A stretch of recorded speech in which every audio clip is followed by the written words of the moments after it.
Hi everyone, all of you welcome back to my channel. ഞാൻ ഇന്ന് വന്നിട്ടുള്ളത് important ആയിട്ടുള്ള ഒരു അപ്ഡേറ്റുമായിട്ടാണ്.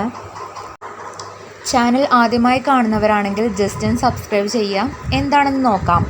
യോഗ്യതയുള്ളവർക്ക് കേന്ദ്ര സർവീസിൽ മൾട്ടി ടാസ്കിംഗ് ഹവൽദാർ തസ്തികകളിലേക്ക് അപേക്ഷ ക്ഷണിച്ചിരിക്കുന്നു. സ്റ്റാഫ് സെലക്ഷൻ കമ്മീഷൻ 2024 വർഷത്തെ മൾട്ടി ടാസ്കിംഗ് സ്റ്റാഫ് പരീക്ഷയ്ക്ക് SSC MTS അപേക്ഷ ക്ഷണിച്ചിരിക്കുകയാണ്. കേന്ദ്ര സർക്കാരിൻ്റെ വിവിധ വകുപ്പുകളിലേക്ക് പ്യൂൺ മൾട്ടി ടാസ്കിംഗ് സ്റ്റാഫ് നിയമനത്തിനായി നടത്തുന്ന പരീക്ഷയാണിത്. ഇതിൻ്റെ ഒരു ക്വാളിഫിക്കേഷൻ എന്ന് പറയുന്നത് SSLC പാസ്സായ ആർക്കും ഇതിന് വേണ്ടിയിട്ട് അപ്ലൈ ചെയ്യാനായിട്ട് പറ്റും. ഓക്കെ, ഇതിനുള്ള ഒഴിവുകൾ എന്ന് പറയുന്നത് ഇത്തവണ 8300-ൽ കൂടുതൽ ഒഴിവുകളാണുള്ളത്.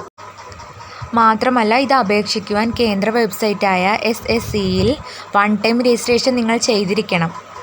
അതുപോലെ തന്നെ ലൈവ് ഫോട്ടോ എടുക്കുകയും വേണം. ഓക്കെ, ഇത്തരം കാര്യങ്ങളൊക്കെ നിങ്ങൾ ശ്രദ്ധിക്കുക അപ്ലൈ ചെയ്യുമ്പോൾ. ഈ വീഡിയോ നിങ്ങൾക്ക് യൂസ്ഫുൾ ആയെന്ന് വിചാരിക്കുന്നു. ഇങ്ങനെയുള്ള ഇൻഫോർമേറ്റീവായിട്ടുള്ള വീഡിയോസിന് വേണ്ടിയിട്ട് ചാനൽ ജസ്റ്റ് ഒന്ന് സബ്സ്ക്രൈബ് ചെയ്യുക. Thank you.